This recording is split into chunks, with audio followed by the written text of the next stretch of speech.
Hey, welcome everyone to our third episode of our customer interview series. Today, we're joined by Ryan Moline, Senior Product Marketing Manager at Bombora.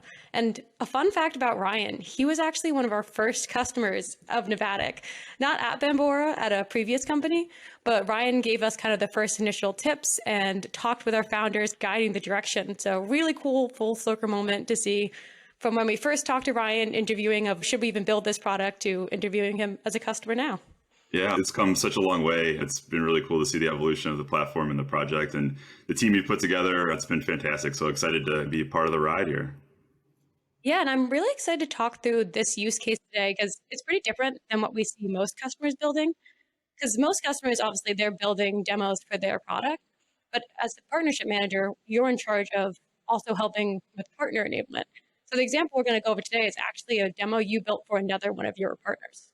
Yeah, for sure. And the kind of the use case behind this, right, is Bombora being a data company, data as a service, right? We optimize our value in other partner platforms, right? So the ability to get in the weeds, maybe it be through a sandbox environment or schedule time with a larger group to do a demo and really build out content enablement content for various purposes is sometimes prohibitive, a lot of red tape, just kind of difficult to do. So just kind of seeing the evolution of the Navattic platform and some of the cool things that we can do today, it was a no-brainer. I sold it internally. Easy win for me, which is awesome. And it gives us the ability to capture that experience without having to go through the security parameters and get through meetings, security reviews, legal, and things like that, just to get access to a platform that ultimately we're not enabled on naturally, right? We still have to sit down and train and learn the ins and outs of those platforms. So it's a great way to collaborate with my counterparts at different partner platforms to build out these really cool experiences. And we've used them in a ton of different ways to get some pretty cool engagement. So with that, would love to dive into the demo and just talk through and show the Rollworks example. So for a little bit of context here, Rollworks is one of our account-based marketing partners, right? They're a great platform that allows you to take Bombora data, other data platforms, integrate that into their ecosystem, into their platform, and ultimately use that data to build out audiences that they can then advertise and run that account-based motion again. Well, there's actually a number of different use cases of our data in that platform, and we're going to be working to kind of build out a multi-threaded kind of larger use case that'll be kind of a choose your own adventure type of scenario, which would be really fun. This one is talking about the partnership that we have been kind of rolling out about the joint benefit of Rollworks keyword intent data coupled with Bombora company surge data. So take you guys through a spin here. We've got an introduction. And again, what are we looking at? What is the ultimate and immediate value here? And then it takes us through how to build out that list and integrate that data into an audience segment. So we talk about our lists here. We can create an account list and select our data source, right? So again, we're selecting Rollworks keyword intent data. You can grab our topics, or I guess our keywords in this scenario. And then we'll add an additional data source, which would be Bombora company search. And then this is where we can grab our intent topics.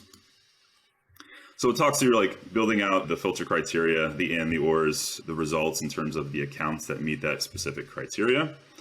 And then we can go ahead and continue. And it kind of takes us to the next, what would ultimately be experience, which would be execution in the Rollworks platform. So while short and sweet, I think it does a great job of encapsulating how the data integrates very cleanly, very succinctly. But again, as I mentioned before, we're looking to build out or expand those use cases and give them sort of a menu option to say, hey, here's use case 1, 2, 3, and 4. Choose your own adventure and see all the different ways that this partnership can bring value to your ABM motion. I love the way that you showed the integration and you showed how these two platforms can be used together. But as I was talking about before, it's not like very step by step. It's very value driven, kind of those key aha moments of what you would get if you use these two together. Curious how you're leveraging this both at Bombora and if you know how Rollworks is using it. Yeah, so a number of different ways. Again, we've used this for internal enablement. We've used this to help enable mutual prospects in joint sales cycles. We actually did a webinar on this theme, which is 7 ways to optimize your budget using intent data, which is a great session. And we had this actually as a call to action at the end, right? So we talked through the joint partnership, the value of pulling these two similar but different data sets together to create additional value. And then like, here it is live an action, right? Like what a cool way to end that process, that process, put a call to action on the back end. And we saw a lot of engagement with that, which is really cool. So it's been a great tool for us. We're going to get it on both of our websites, and we share it a lot in emails and different conversations and things like that. So it's been a really powerful and really beneficial experience for a lot of our internal folks on both sides of the coin, as well as our prospects and customers. I wanted to ask about the setup of this demo a little bit as well. The decision to full screen, link it out, send it directly as a link versus potentially putting it on a landing page or embedding it elsewhere.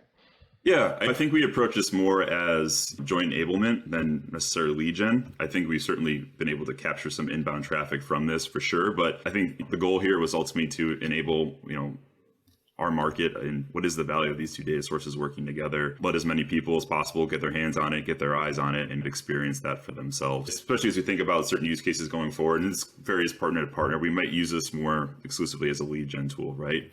Fill out a form, get access to the demo, or access to the demo, submit your information for more follow-up from sales or whatever that may be. I think in this scenario, it was just more like education and how can we spread the word and get as much cool content out there in the market as we possibly can.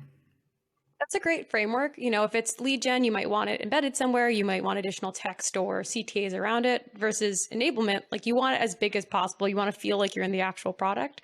So I love that breakdown of like, that's why we linked out and did full screen. Yeah, and we definitely talked about building a landing page and kind of keeping it exclusive to that. But I think we ultimately decided it would be more beneficial for everyone to keep it ungated and just let everyone get the paws on it as much as they could. So awesome. And you've touched on a few tips or like how you built this process, but would love to hear some one or two like top tips you'd have for a Navattic newbie. Yeah, I would say my top tip is to follow the process start to finish. And I say that it's like you get a new tool, you're excited, you want to dive in, and you're like, it's intuitive, it's easy to use. I'm just going to start building these out. The storyboard template and that exercise has been so absolutely helpful for me. I can't say enough about it, right? Like go through the storyboarding process. It feels like an extra step, but it's so helpful in being able to go back and reference what screens you want to pull in, what you want to say about that experience.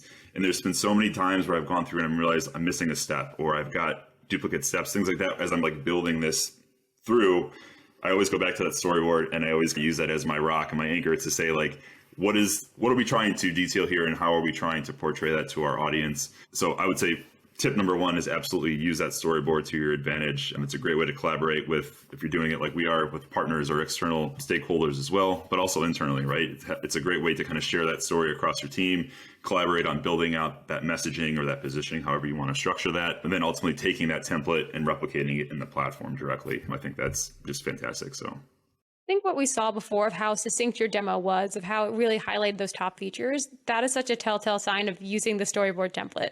We always see customers who use that, who plan it out in advance, really know what they want to show. They have some of the cleanest demos because it's hard. If you don't plan out before, you can find yourself easily, going over on steps, not staying as focused. So it's very clear in this demo, the prep work that you did. Awesome. Well, this was such a great example, Ryan. Really cool to hear the thought process kind of beginning to end, how it came to be, and the different ways you're using it. Can't wait to see some of the other partner demos. And thanks so much for joining us today.